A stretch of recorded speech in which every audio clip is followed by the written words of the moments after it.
Parashat Mishpatim, nous sommes le jeudi 29 Shvat, 5784, 8 février 2024. La sagesse de nos lois.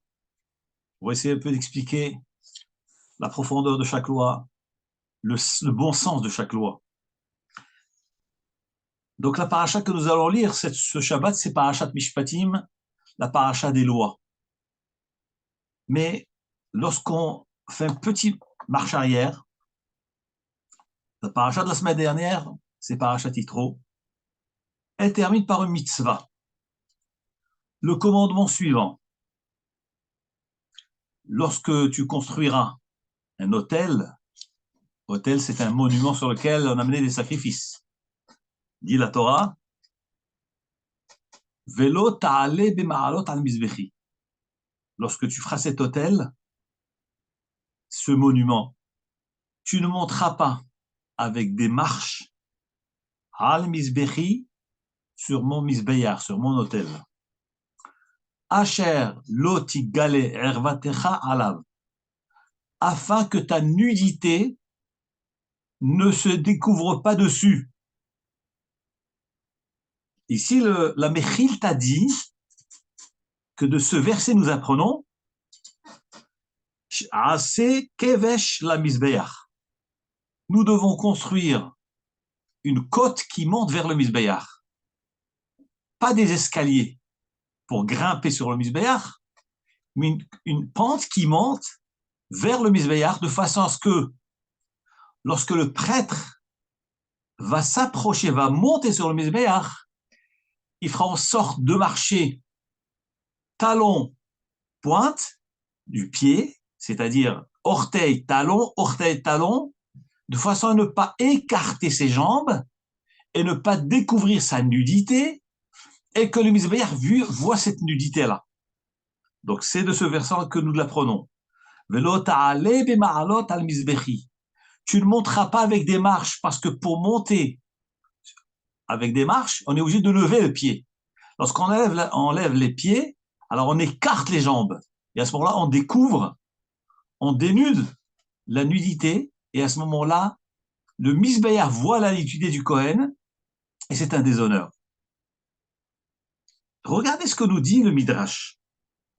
D'abord, Rashi lui-même le rapporte.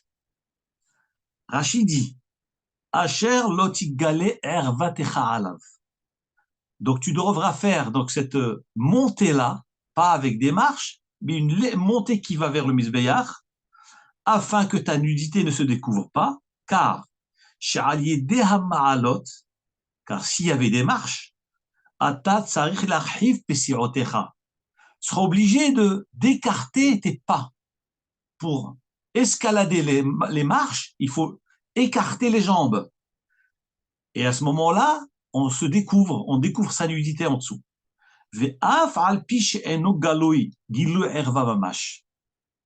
Dit Rashi, mais et alors si le Kohen écarte ses jambes pour monter au Mizbeach, amener le sacrifice? Mais nous savons très bien que les prêtres apportaient un sous-vêtement en dessous de leur tunique. Donc même en écartant les jambes, la nudité sera couverte. Il dit quand même, bien que ce n'est pas véritablement la découverte de la nudité, car il est écrit dans la Torah, il devait avoir un pantalon, un sous-vêtement dessous. Mikol makom, malgré tout, l'écartement des pas des Kohanim, karov le gilouy ervahu, il est proche à la découverte de la nudité. Ve'ata noheg bahem minhag bizayon, et cette attitude du Kohen, le fait de marcher, de monter sur le Mizbeach à travers des marches, eh ben, il exprime une conduite humiliante. Bizayon, humiliante. Mais à qui il va humilier? Il va humilier le Mizbeach. Il va humilier des pierres. Les pierres n'ont pas de conscience, ne savent ni ce que c'est le bien, ni ce que c'est le mal, ni ce que c'est l'humilité. c'est l'humiliation. Nous dit le Rashi, cette conduite de l'homme à l'égard de la matière inerte est une très grande leçon pour nous. Si déjà un homme, à l'égard du Misbéach, de ces pierres inertes qui n'ont pas de vie, la Torah considère que nous devons nous conduire correctement, convenablement, avec respect, pas avec mépris, alors à plus forte raison, un homme, un humain qui a une conscience, qui a un ressenti, qui a un sentiment, qui a un cœur, alors nous devons nous conduire à son égard avec respect et à jamais avec humiliation, chas v'shalom, ni avec mépris. Car ton ami, Sheu bidmut yotzerecha, il est à l'image de ton créateur, à l'ombre de Dieu. Au makpid al biziono, et l'homme est exigeant, revendique ce droit de respect.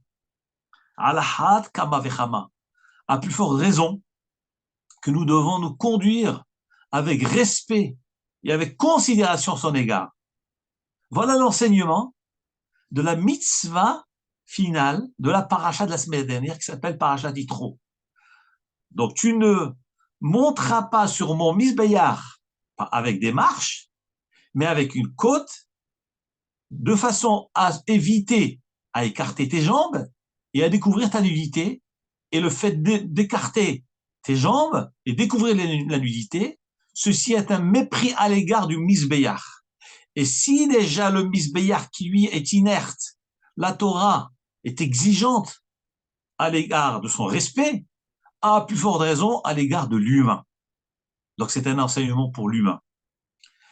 Ce qui est extraordinaire, c'est que tout de suite après cette mitzvah-là du misbéyar, la Torah démarre la paracha de Mishpatim. C'est la paracha que nous allons lire Shabbat. Ve'ele ha-mishpatim asher tasim lifnehem. Et voici les lois que tu devras dresser devant eux. Nous dit Rashi, les lois, il faut les dresser, il faut les préparer pour les enseigner convenablement aux élèves et les transmettre au peuple juif.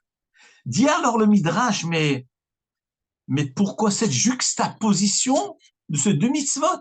La mitzvah du Mizbeach, le respect des pierres de l'autel, et la notion de mishpatim, des jugements, que le juge doit donc faire exécuter, faire respecter par les protagonistes. Regardez ce que dit le Midrash Rabbah, chapitre 30, passage 1. Il dit, mais vous voulez comprendre la juxtaposition de ces deux notions-là, la mitzvah du respect du jugement de l'autre et le misbéach. Il dit le Midrash. Ela Amar Rabbi Avina. Rabbi Avina dit, Keshem sheizri HaKadosh Baruch Hu. De la même façon qu'Akadosh Baruch Hu a prévenu l'homme, il a prévenu les Kohanim, shelo yehu pos'im psiot gasot, qui ne fassent pas de grands pas lorsqu'ils montent au Mizbeach. Et tout cela pourquoi? Par respect à la pierre, à la matière inerte, par respect au Mizbeach. Donc Akadosh Baruch Hu a exigé de Kohanim de monter Akev Betzad Goudal, talon, orteil, talon, orteil, pas écarter les jambes. Pourquoi? Afin de respecter l'honneur du Mizbeach. Car Hizhir Akadosh Baruch Hu, ainsi Akadosh Baruch Hu a ordonné, et à Dayanim, aux juges, chez Louif Si'op Si'ot Gassot Badin, de ne pas faire des grands pas dans le jugement. Qu'est-ce que ça signifie? Qu'est-ce que ça veut dire ne pas faire des grands pas dans le jugement? Nous dit le Midrash, Sheyehu Metonim Badin. Akadosh Baruch Hu exige des juges d'être attentifs dans le jugement. Lorsque devant un rave, lorsque devant un juge, un rabbin, deux protagonistes, deux personnes se présentent, Réhouven et Shimon, qui ont un contentieux entre eux, que ce soit d'ordre financier ou d'autres ordres, La Torah nous ordonne, la Torah ordonne aux Dayanim, Velo ta'alu b'ma'alot al-mizbechi. Ne fais pas des grands pas. De la même façon que dans le Mizbeach, tu respectes le Mizbeach, tu dois aussi respecter les personnes qui viennent te voir, les protagonistes qui viennent exposer leur cas. Tu dois les respecter comment? En évitant de faire des grands pas. C'est quoi les grands pas? Nous dit le Midrash, être attentif. Enfin, pas faire des bonds en l'air, on saute et on tranche rapidement sans avoir réfléchi. Qu'est-ce qu'on voit de là? Le respect de l'autre, ce n'est pas seulement ne pas le mépriser. Même au jugement, lorsqu'un homme vient voir le Rav doit avoir du recul à son égard, se mettre dans la peau, dans la chair de cet homme-là, et de comprendre quel est véritablement le problème de ces personnes-là. Et ensuite, on juge. Et ça, c'est la juxtaposition de ces deux notions-là, la notion du Mizbeach et la notion du jugement. On avait dit la notion du Mizbeach, c'est pour montrer le respect qu'on a pour le Mizbeach. On a cité le Midrash, la Mechilta, dans Parashat Yitro, qui dit que de la même façon que la Torah exige du Kohen de respecter le Mizbeach, eh ben, la Torah exige le respect de l'autre, d'autrui. Cette paracha de Mishpatim, elle pousse encore plus fort. Pas seulement le respect d'autrui, c'est d'être attentif à l'autre. Lorsqu'un rave doit trancher, il ne doit pas trancher à la va-vite. Il doit aller doucement et écouter attentivement. On raconte une histoire qui s'est passée il y a très longtemps. Cette histoire, je l'avais entendue du Rosh Yeshiva de Or HaChaim à Yerushalayim, Rav Reuven Elbaz Shlita.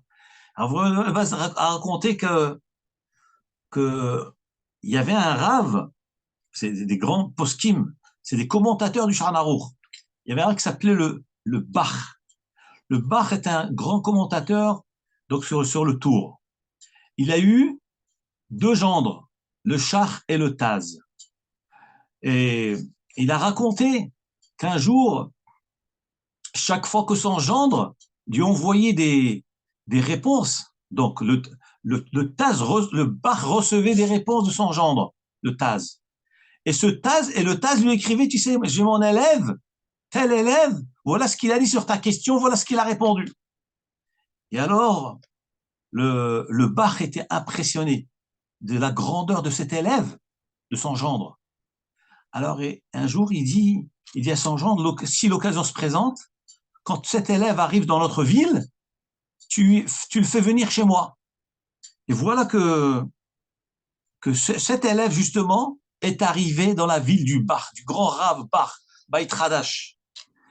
Et alors, le Rav Bach a voulu connaître cet élève. Mais l'élève évitait constamment de venir voir le Rav. Il lui est resté quelques jours de visite dans cette ville pour retourner dans sa ville d'origine. Alors le Bach lui ordonne, lui dit, écoute, tu diras à ton élève, je lui ordonne par l'ordre de la Torah, que s'il ne vient pas me voir, je mets un chérem contre lui. C'est-à-dire, je le mets en quarantaine. Je ne comprends pas pourquoi ton élève ne vient pas me rendre visite. Et alors, l'élève du Taz est arrivé, il vient chez le Bach, habillé comme un endeuillé, il vient chez le Rav, il salue même pas le Rav.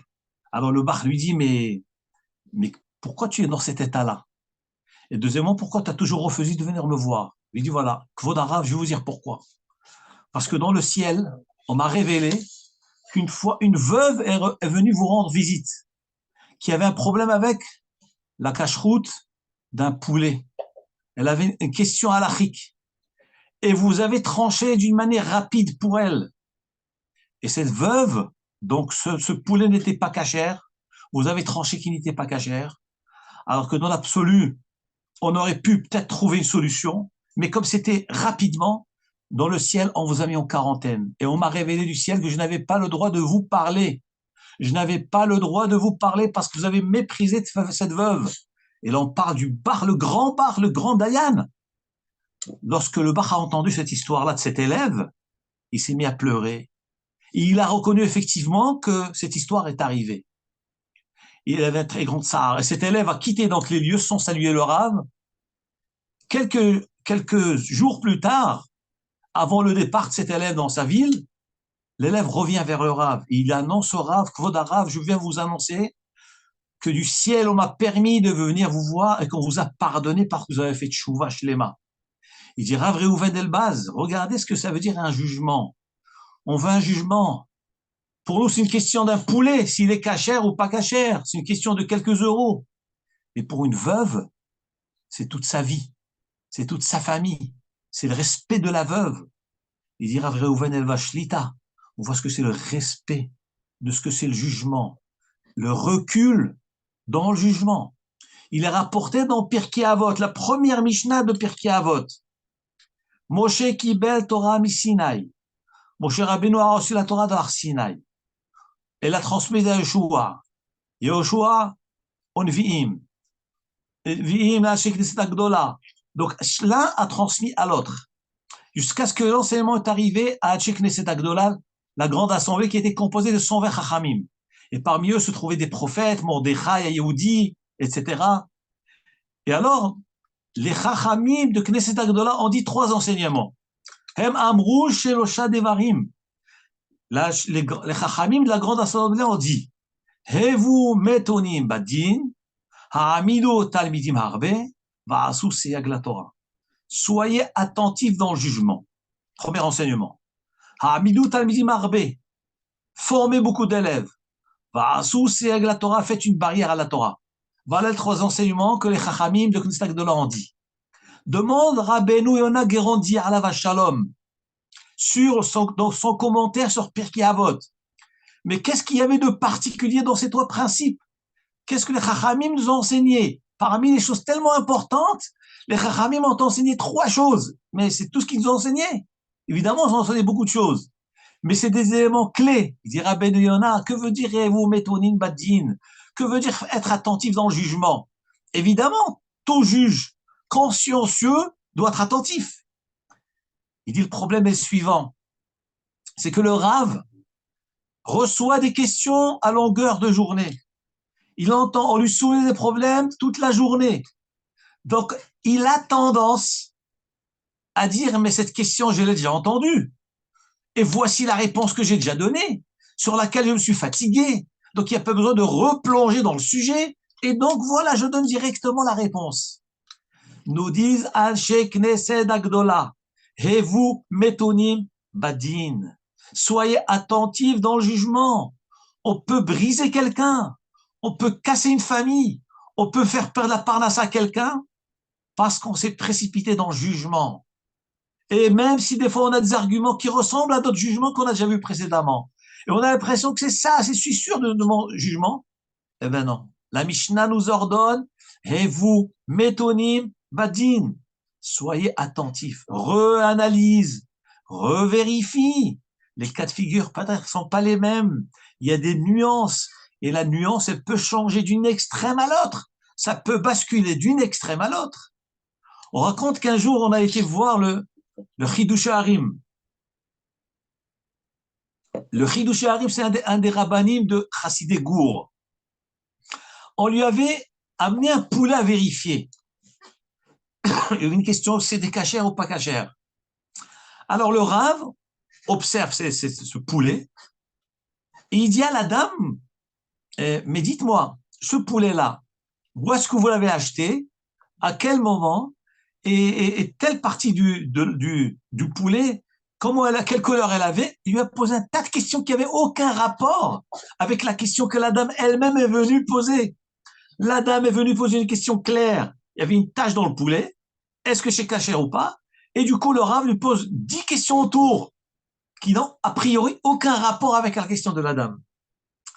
Le Chidush Harim, à la fin, il répond à la dame. Votre question à vous, eh ben, le poulet est cachère. Mais, vu les éléments que vous m'avez révélés à travers mes questions, le poulet n'est pas cachère. C'est ce que le Navi appelle Emet la Amito. La Torah, ça s'appelle Emet la Amito. La Gemara dit, tout juge. qui juge selon les dîners de la Torah, émet, authentique, la amitou selon son authenticité, eh ben, le monde tient grâce à lui. Alors les Chachamim demandent que veut dire authentique et l'authenticité de l'authenticité. Qu'est-ce que ça veut dire? Ou c'est authentique ou c'est pas authentique? Non, parce que des fois la question, elle, est simple et que c'est cachère, comme ce poulet-là. Il est cachère, mais vu d'autres éléments, tenant compte d'autres éléments, le poulet devient non cachère. Et c'est le travail du Rav. Le Rav ne doit pas seulement répondre à la question qu'on lui pose. Il doit vérifier derrière et des fois il s'avère qu'il y a d'autres problèmes derrière. Je vous donne un exemple qui m'est arrivé personnellement. Une jeune dame de Lyon qui était mariée, Baruch Hashem, et après, elle a perdu son mari. Elle a cherché à se marier. Donc, elle a fait des recherches, elle m'a demandé si je connaissais des gens, etc. Et à la fin, elle découvre quelqu'un. On lui fait connaître quelqu'un.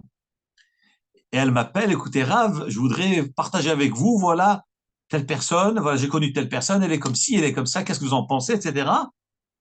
Moi, qu'est-ce que j'aurais dit si je réfléchissais pas trop? Ah, c'est très bien, Mina Shamayim, Baruch Hashem, eh ben, Mazal Tov, allez-y, mariez-vous. Et je viendrai au mariage. Ce n'est pas ce que j'ai fait. J'ai demandé à cette jeune dame, cette jeune veuve, comment s'appelle la personne? Alors elle m'a dit, cette personne s'appelle Cohen, sans rentrer dans les détails. Et en posant un certain nombre de questions, évidemment, halakhiquement parlant, j'ai vu qu'il y avait un problème. Quel problème? C'est que cette dame a fait tchouva avant. Avant de se marier la première fois, elle n'était pas dans la Torah. Elle a fait tchouva. Donc elle a vécu sa vie avec des non-juifs. Et par conséquent, bien qu'une veuve, écoutez bien, une veuve a le droit de se marier avec un Cohen, il n'y a aucun problème. Mais si cette veuve-là, auparavant, a eu une vie antérieure dans un monde non juif, elle devient inapte au Cohen. Alors je lui ai dit, est-ce que dans votre passé, vous avez eu des relations avec un non juif? Elle me dit oui. Je lui ai dit, vous ne pouvez pas vous marier avec lui. Elle m'a dit, mais je ne comprends pas, mais je vais aller demander à un rabbin. Elle a été demandée, elle me dit, le rabbin a dit que c'était bon. Je suis veuve. Je lui ai dit, mais ce n'est pas lié au veuvage, c'est lié à votre passé. Et on a vérifié, on a contacté le Rav, et il s'est avéré qu'effectivement, elle n'avait pas le droit de se marier. Donc vous voyez qu'il y a ce qu'on appelle Emet, il y a ce qu'on appelle la vérité, c'est qu'une veuve peut se marier avec un Cohen. Une divorcée ne peut pas se marier avec un Cohen. Une veuve peut se marier avec un Cohen, mais selon l'absolu de l'absolu, c'est ce qu'on appelle Emet la Amito, elle ne peut pas se marier avec le Cohen, puisqu'elle a été devenue inapte auparavant. C'est ce que les Chachamim nous enseignent. Hevu metonim badin. Le Chacham, il doit être patient. Il faut avoir du recul, réfléchir. Évidemment, c'était très très dur parce qu'on était obligé de casser ce chidour-là. Et donc, elle n'a pas pu se marier avec cet homme-là. En tous les cas, ça, c'est ce que le Chachamim nous enseigne. Et nous dit le Midrash dans le Chilta, c'est pour ça que la Torah a juxtaposé ces deux notions-là, la notion du Mizbeach, Velo ta'arno b'ma'alot ha'mizbechi, le respect des pierres, pour déduire, enseigner à l'homme, si déjà les cailloux du Mizbeach, tu dois respecter, ne pas découvrir ta nudité, à plus forte raison, le respect de l'autre. Et tout de suite après, la Torah enchaîne le jugement. Le pire, c'est le jugement.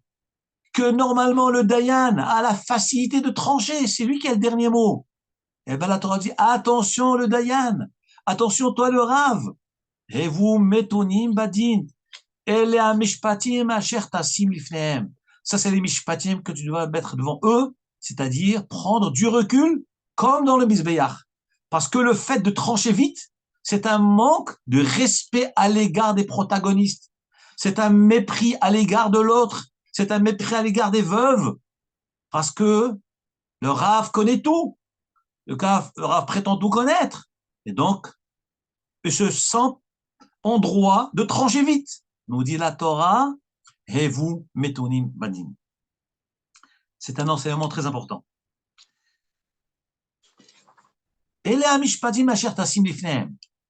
Voici les jugements, les lois que tu devras dresser devant eux. Le Chachamim, dans le Midrash, demande, il fallait dire voici les lois que tu devras leur enseigner. On parle d'enseignement. Que veut dire tassim? Mettre, c'est pas un objet. Il ne s'agit pas de mettre un objet. Alors nous dit Rashi, regardez ce qu'il dit Rashi. Pourquoi il a marqué tassim? Amarlo Akadosh Baruch Hu le Moshe. Akadosh Baruch Hu a dit à Moshe, Lo ta'ale al da'atecha lomar. Ne pense pas que tu vas enseigner la Torah comment je te donne. Tu vas l'enseigner au Béni Israël. Tu vas l'enseigner une fois, deux fois, et puis c'est tout. Une fois qu'ils vont savoir répéter, tu es dispensé. Et tu vas te dire, ça y est, je ne vais pas me fatiguer davantage pour l'enseigner. L'écart ne'emar. Dis non, ton obligation. Asher tassim lifnehem. La Torah, ce n'est pas un enseignement banal. Tu dois dresser tassim lifnehem keshulchan aruch, comme une table dressée, hamuchan le'echol lifnei adam, qui est prête à consommer devant l'homme. Donc, lorsqu'Akadosh Baruch Hu donne les mitzvot à Moshe Rabbeinu à transmettre au peuple, c'est pas seulement les mitzvot, il lui donne aussi le mode d'emploi, la façon de leur transmettre cette sainte Torah. Une fois, deux fois, la patience, le répéter. Une fois qu'on a répété, se rassurer qu'on a retenu, que les élèves ont retenu. Ensuite, il faut leur donner la raison de chaque chose. On ne peut pas leur enseigner sans donner la raison des mitzvot, puisque toute la mitzvah de l'enseignement de la Torah, c'est le sens de la mitzvah. C'est ça la valeur de la mitzvah. Je ne parle même pas des sodot de la Torah. D'ailleurs, le Rav Hida, dans son livre Nahal Kedomim, le Rav Hida écrit, qu'est-ce que ça veut dire? Ça, c'est les mishpatim que tu devras dresser devant eux. De quoi il parle? Il dit le Rav Hida, la Torah nous parle de la loi dévoilée, le niglé. Le niglé, la Torah m'ordonne de l'enseigner en public, de transmettre à tout le monde, Asher Tassim Lifnehem au pluriel. Tu devras enseigner la loi niglé, la loi dévoilée, la Torah dévoilée, Lifnehem devant l'assistance, devant le peuple juif. Dit le Rav Hida, mais le Nistar, tu n'as pas à l'enseigner en public. Le Nistar, la Kabbalah, on ne l'enseigne pas en public. Ça s'enseigne en privé. Voilà ce que dit le Rav Hida alav shalom. La tznu'im, chokhma. La chokhma, c'est pour les gens discrets.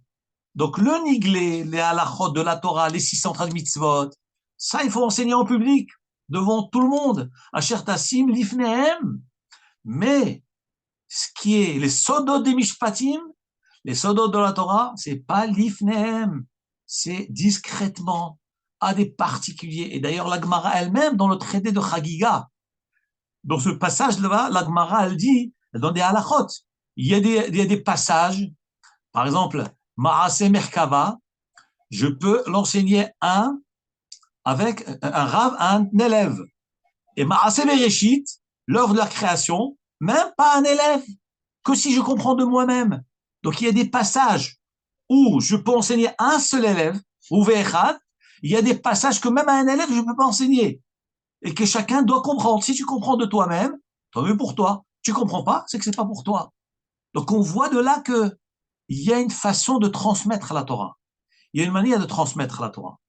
Quoi qu'il en soit, le passage qu'on nous dit, Asher tassim lifnehem, ça c'est les mitzvot que tu devras dresser devant eux, dit Rashi, Keshulhan ha'aruch, comme une table dressée, prête à consommer. Les plats tout prêts déjà. Qu'est-ce que ça veut dire prêt? Lorsque j'enseigne à un élève, lorsque j'enseigne à un ami, il faut qu'il puisse comprendre ce que je lui enseigne. Je ne peux pas lui donner des principes et il me pose des questions. Je dis non, je ne peux pas t'expliquer. C'est comme ça, accepte. Pas du tout. Il faut qu'il puisse comprendre le sens de la chose.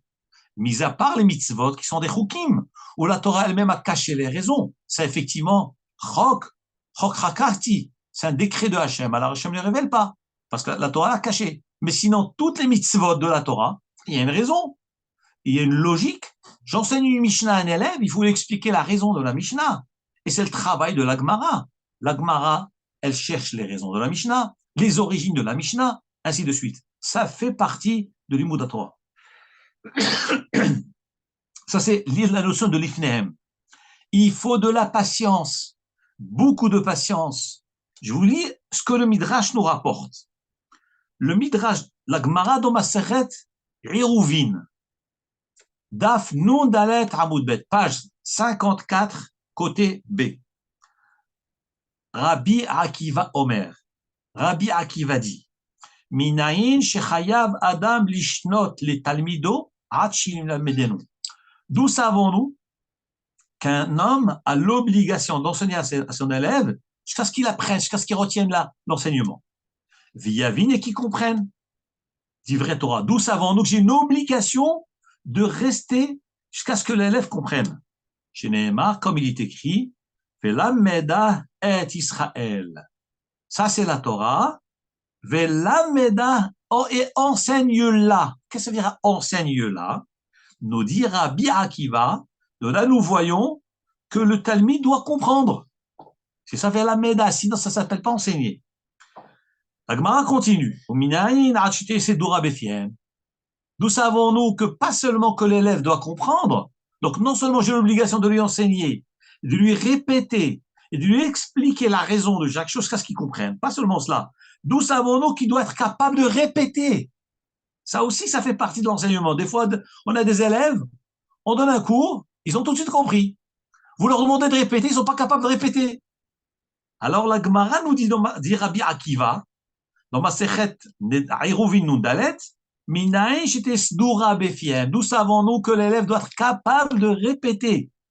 Chez Nehemar, Sima Befiem. Parce qu'il y a marqué dans le passouk, Sima mela dans leur bouche, c'est-à-dire, elle est acquise dans sa bouche de l'élève. Après avoir répété à l'élève, elle est acquise dans sa bouche et donc elle est courante, il est capable de la répéter. Maintenant, d'où savons-nous, dit la Gemara, qu'il faut donner à l'élève toutes les raisons de la halacha, toutes les raisons de cet enseignement-là. Chez Nehemar, alors, dit la Gemara, comme dit Rabbi Akiva, car la Torah dit, Ele mishpati masher tasim lifnehem. Voici les lois que tu devras dresser devant eux. Que veut dire dresser? Nous dit la Gemara, dresser, ça veut dire leur donner le sens.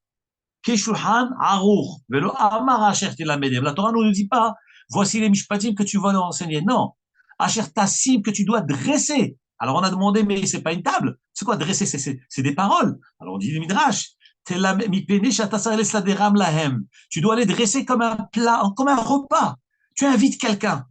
Tu vas pas l'inviter sur une table vide. Tu l'invites, tu lui sers devant une table qui est déjà toute servie.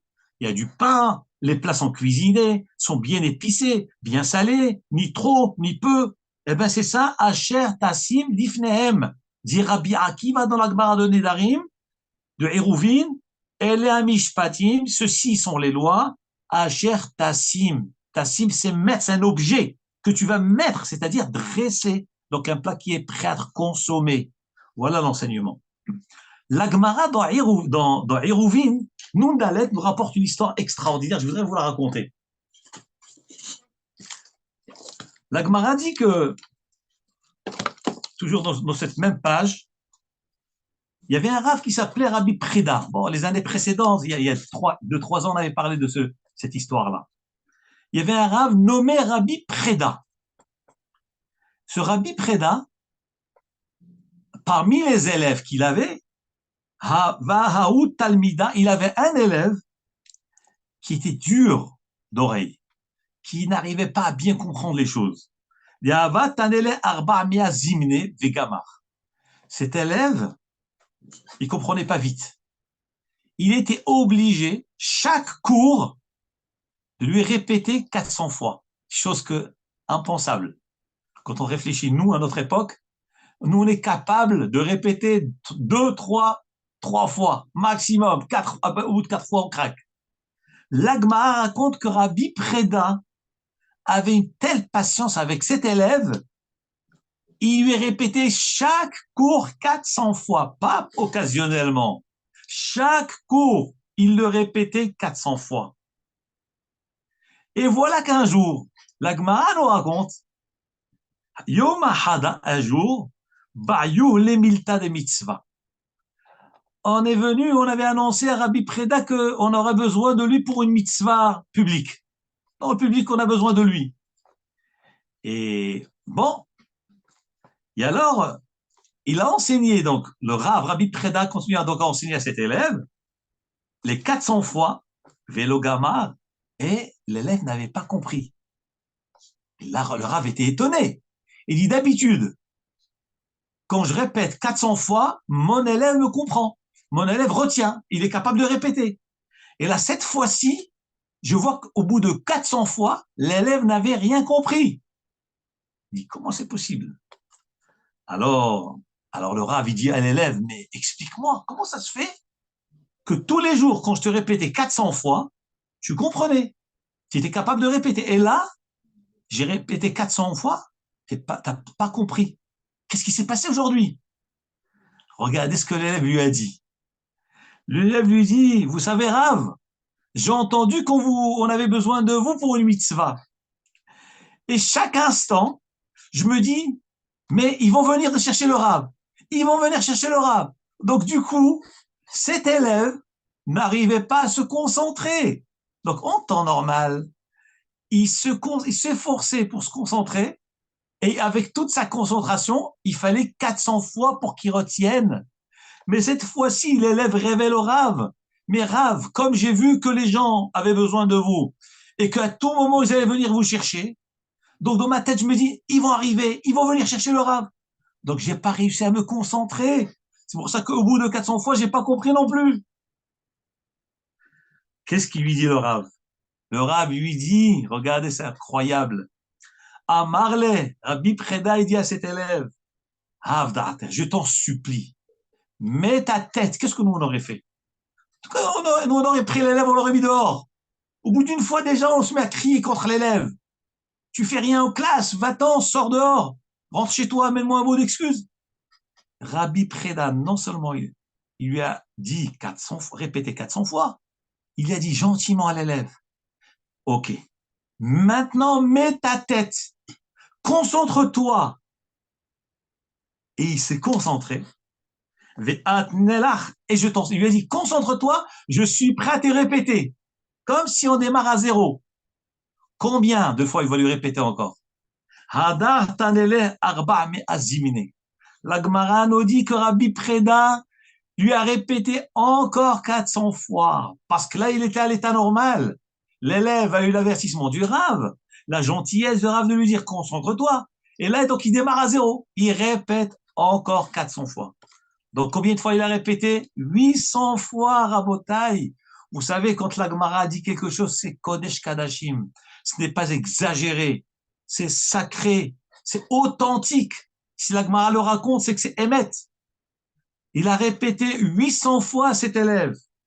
Et cet élève, au bout de 800 fois, il a retenu le cours de ce jour-là. Qui c'est le Rav qui est capable de se travailler de cette façon-là? Qui est l'homme qui est capable d'avoir cette patience?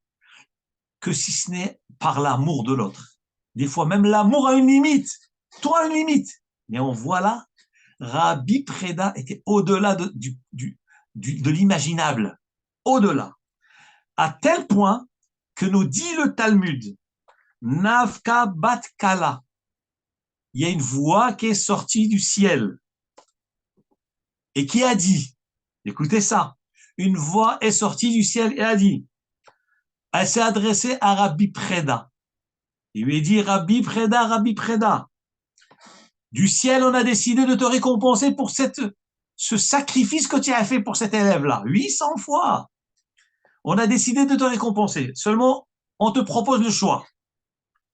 Ni halar delisfulach arber me'achene, ou bien on va te donner 400 ans de plus dans ta vie, on va te rajouter 400 ans de plus sur ta vie, ou bien des tiskuat vedarach le almadeate, ou bien on va pas te donner 400 ans de plus, mais toi et toute ta génération, tous les gens de ta génération auront part au monde futur. Donc déjà, il faut comprendre quel rapport avec les 400 ans de plus? C'est très simple. Il a donné 400 répétitions. Lui, il a fait 800. D'habitude, il faisait 400 fois. Et là, il a rajouté 400 de plus. Ça, c'est un sacrifice incroyable. C'est donner sa vie. Des fois, un élève, il te prend ta vie, il te prend ton temps. Et on dit, mais arrête de voler ma vie, tu es en train de prendre ma vie. Mesure contre mesure. Tu donnes ta vie pour les élèves. Tu donnes ta vie pour les autres. Akadosh Baruch Hu te rembourse tout ce temps-là que tu as donné aux autres. C'est ce qu'Akadosh Baruch Hu lui a dit à Rabbi Preda. Tu as répété encore 400 fois. Eh ben, voilà. Ou bien on t'ajoute 400 ans dans ta vie, en plus sur ta vie normale. Ou bien, on va pas te donner 400 ans, mais on donnera Olam Haba pour toi et tous les gens de ta génération. Qu'est-ce qu'un homme aurait dit? Je pense à la génération ou je pense à moi? Alors, logiquement, on aurait dit, écoute, c'est moi qui a donné ma vie, c'est pas la génération. C'est moi, c'est pas le voisin qui a travaillé, c'est moi. J'aurais dit, donnez-moi à moi. Eh ben non. Rabbi Preda a dit, vous savez quoi? Ne me donnez pas les 400 ans que pour moi. Partageons à tout le monde. Faisons en sorte que toute ma génération soit méritante et qu'ils soient tous Zochel Haya Olam Haba. Nous dit l'Agmara Akdosha. Amar Lahem Akadosh Baruchu. Il y avait un tribunal qui siégeait là-haut dans le ciel. Qu'est-ce qu'on fait avec Rabbi Preda? On veut le récompenser, mais lui veut partager avec les autres.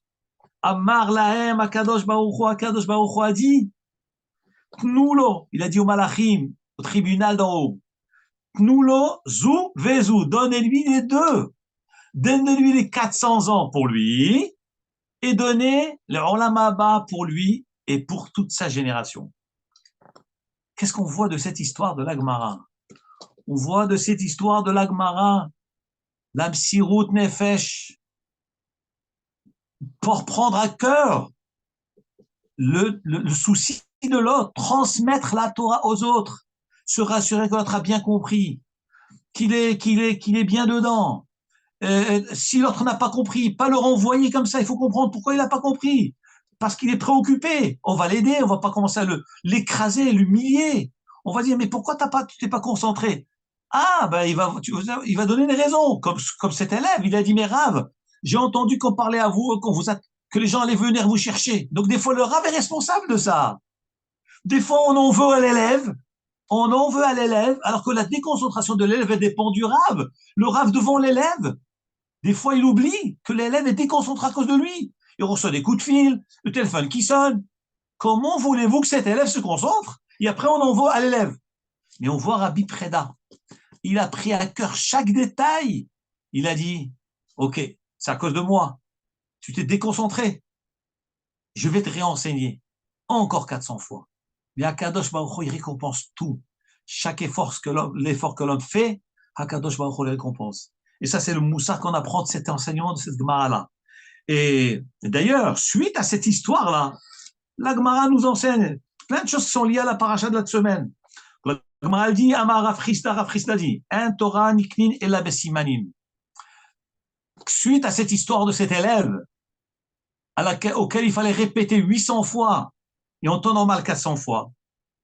Donc il faut trouver, donc il avait un problème de mémoire, de mémorisation.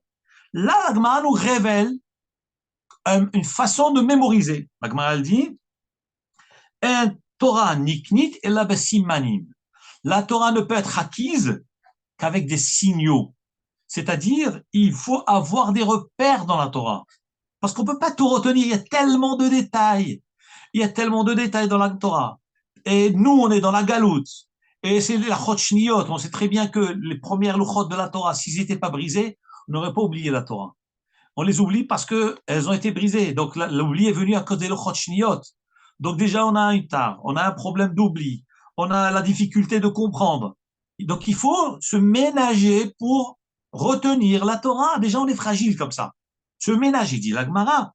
Alors, quelle façon se ménager? Trouver des simanim, un remède, des allusions pour vous rappeler, par exemple, un daf, rappeler d'une page. Un exemple, là, je vous ai parlé de Masechet Eruvin. Eruvin, Nun Dalet. Comment je retiens cette page-là?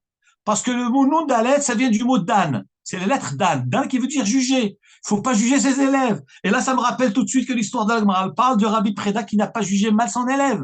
Voilà ce qu'on appelle un siman. Et ainsi de suite, toutes les mémoires que j'ai, je retiens comme ça. Je cherche toujours un repère parce au bout d'un jour, j'oublie tout. Mais quand je retiens le mot dan qui veut dire juger du bon côté, donc tout de suite, il tient, ah ben c'est la passe Eruvin Nundalet. C'est extraordinaire. Donc, dit la Gemara, comme dit Rafrisda, un homme doit chercher toujours à trouver des simanim, des signaux pour se rappeler. D'où savons-nous cela? Si mitzvah de chercher des abrégés ou des simanim, car il est écrit dans le pasouk de cette paracha, si m'avait fiem, mets-la dans leur bouche. La Torah, tu dois la mettre dans leur bouche. Et la Gemara dit, Altikre sima et la simana. Ne dis pas sima qui veut dire maître, siman veut dire simana, un siman. Donc on voit de là qu'un homme doit chercher un signe pour se rappeler des mitzvot de Hachem, se rappeler des enseignements, se rappeler des pages. Et la Gemara apporte plein d'autres références encore concernant ces notions-là de mémoire, de souvenir. Il y a aussi autre chose dans la paracha de cette semaine, c'est que tout de suite, la première mitzvah, après des mishpatim, qui est la première mitzvah qu'Hachem nous donne, mitzvah de Eved Ivri. Qui tikne Eved Ivri, lorsque tu t'acquiers un Eved Ivri, un esclave juif. Je fais une mitzvah que si un homme il achète un esclave juif, il ne doit pas le faire travailler plus que 6 ans. Au bout de sa 6e année, il travaillera 6 ans chez le juif et à la 7e année d'être libéré. Alors le Midrash Agada dit, pourquoi ici la Torah nous parle, la première mitzvah des Mishpatim, on nous parle du Eved Ivri, de l'esclave juif. Il dit le Midrash, parce que les bénis d'Israël étaient des Avadim en Mitzrayim. On vient de sortir d'Égypte. Hakadosh Baruch Hu nous a donné, s'apprête à nous donner la Torah. Par de la semaine dernière, il nous a donné la Torah. Tout de suite après la sortie d'Égypte, Hakadosh Baruch Hu nous donne la Torah. Mais n'oublions pas que nous étions esclaves. Nous étions esclaves. Donc on sent ce que ça veut dire un esclave. Et quand tu sens ce que c'est un esclave, parce que tu viens d'être libéré de l'esclavage, là tu comprends ce que la Torah te dit. Lorsque tu acquiers un esclave, tu ne dois pas le soumettre, tu ne dois pas lui donner des travaux forcés, tu ne dois pas le rendre malade, parce que toi, tu étais esclave, toi, tu as souffert, tu as vécu ce que ça veut dire l'esclavage. Là, donc c'est le meilleur moment de pouvoir nous donner notre sainte Torah. C'est ce que dit le Midrash, dans le Midrash Agada. Il dit, les Vishay Israël Avadim et Mitzrayim. Les bénis d'Israël étaient esclaves en Égypte. Ou Peda'am Hakadosh Baruch Hu. Hakadosh Baruch Hu nous a libérés et nous a sortis en liberté et nous a ordonné la première mitzvah, c'est quoi? Shelo le Shabed Be'achiv, de ne pas soumettre son frère à avodat parer, travaux forcés. Parce que toi, tu étais soumis, toi, tu étais Eved. Hachem a eu pitié de toi. Eh ben, tu dois avoir pitié de tes frères. Eved, Ivri, Velo le Shabed le Dorot. Tu ne dois pas l'acquérir pour l'éternité. Tu t'achètes un esclave comme une voiture, c'est bon. J'ai payé, ben c'est à moi pour toute la vie. Je fasse qu'elle crève. Non, pas du tout. Ki im adashana hashvi'it. Tu ne peux travailler et user de ton frère que jusqu'à la 7e année. Comme le Shabbat. 6 jours en travail, 7e jour il y a un repos. Eh bien, Am Israël, la même chose. Kadosh Baruch Hu, il est Rahman. Il veut qu'on ait pitié de nos frères. Il veut qu'on ait pitié des Avadim. C'est pour ça que cette mitzvah a été donnée juste au début des Mishpatim, qui est le début des mitzvot. Pour nous montrer, là, tu ressens mieux la chose. On raconte une fois un Rosh Yeshiva. Il a été voir un grand Hachir. C'était en hiver. Il a toqué, il lui a dit, voilà, je viens vous demander de l'argent pour la Yeshiva, pour les élèves qui n'ont pas les moyens, dont les parents sont pauvres, etc. Et alors, le riche lui dit, mais Rav, rentrez. Et le Rav insistait. Il continue à raconter l'histoire de la yeshiva, des gens animés qui sont pauvres, etc. Et il ne rentrait pas. Et le riche ne comprenait pas. Mais pourquoi le Rav ne veut pas rentrer? Et à un moment, le riche, il dit au Rav, Rav, je suis désolé, j'ai très très très froid, je suis obligé de rentrer. Donc rentrez maintenant. Il dit, ah, là maintenant je vais rentrer. Il dit, vous voulez savoir pourquoi je vous ai retenu? Parce que quand on vient demander d'Atzdaka à quelqu'un, il ne se met pas dans la peau du pauvre. Et comme il ne se met pas dans sa peau, Donc, qu'est-ce qu'il va me donner? Il va me donner quelques euros, une petite somme qui ne correspond pas du tout, ni aux pauvres, ni à la richesse du riche. Donc, c'est pas la vraie mitzvah. Mais quand vous êtes dehors, vous savez qu'il y a des gens qui n'ont pas de toit sur la tête, qui sont dans le froid, qui n'ont pas de quoi chauffer leur maison. Là, vous sentez le froid. Là, vous comprenez ce que ça veut dire le pauvre. Là, lorsque vous allez donner, vous allez avoir du cœur pour donner plus, parce que vous ressentez le tsar de l'autre. C'est exactement ce que le Midrash nous révèle ici. Hakadosh Baruch Hu nous a donné cette mitzvah de Eved Evri, juste à la sortie de Mitzrayim. Yiratson, qu'Hakadosh Baruch Hu nous éclaire par sa Torah, par sa sagesse, par ses mitzvot. Quand Hakadosh Baruch Hu protège le Ham Israël, et que Hachem envoie Rifou Hashema à tous les malades, Hachem protège nos soldats, qu'Hachem libère nos prisonniers, et qu'Hachem amène la paix dans le monde, et que tout Am Israël puisse se mettre dans l'étude de la Torah, qu'on soit zoché très bientôt, Géoula Kerova. Baruch Adonai Olam, Amen, Amen, Meloch Adonai Olam, Amen, Amen. Shabbat Shalom.